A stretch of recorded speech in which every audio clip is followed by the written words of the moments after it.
Mount Lofty Ranges region, and I really just want to spend a minute or so thanking you for your time. Volunteers, you build our environment, and without you we wouldn't have the beautiful place that we have. I truly value the time you commit, the passion that you put with that commitment, and that loyalty that you have to each other and to your local patch of bush, the part of the world that you've adopted as your own. Really is a wonderful attribute that you bring. Thank you. And I also acknowledge that you've been part of the Adelaide Mount Lofty Ranges volunteer family for a long time, and like all families, sometimes we go through a bit of change, and that's what we're going through right now. And I really want you to stay on the trip with us through this process.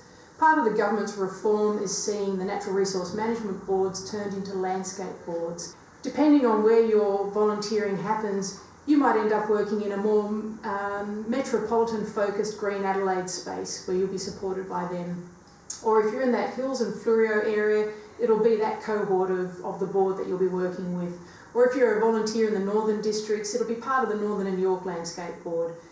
Whether you're a volunteer group or a friends of group on a park or off a park, you're still going to be supported by staff. The staff of National Parks, the staff of Department of Environment and Water, and the staff of the landscape boards.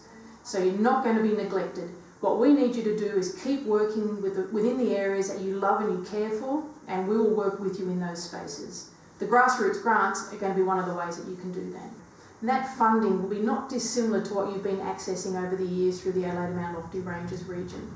The details about how you apply for the funding haven't been resolved yet, but they probably will be in the maybe early spring, late winter. You'll start to hear about those grassroots grants.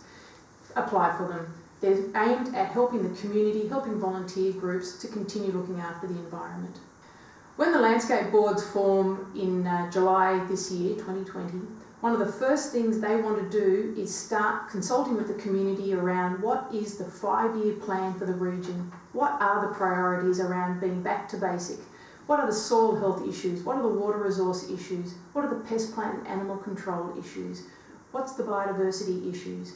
And more importantly, what are the solutions for those issues? And as our passionate volunteers, you've got a say in that space. You've got really valuable information to offer the landscape boards for that 5-year planning. So with all the change that's going on at the moment, I really encourage you to stay connected to all forms of information and newsletters. Keep reading the Sedge snippets when they land in your inbox. Keep trawling our website, the Facebook page, and stay connected into all of our information.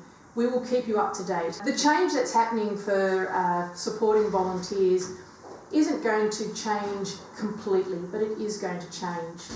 You're going to be supported by the staff of the landscape boards and Green Adelaide, but just a little bit differently. And until we actually fully unpack how that support's going to happen, I'm asking you to please continue to be the amazing stewards of the environment that you are. The landscape boards really do believe in the volunteer work that you do. We continue to look after the environment together, and we will see you soon.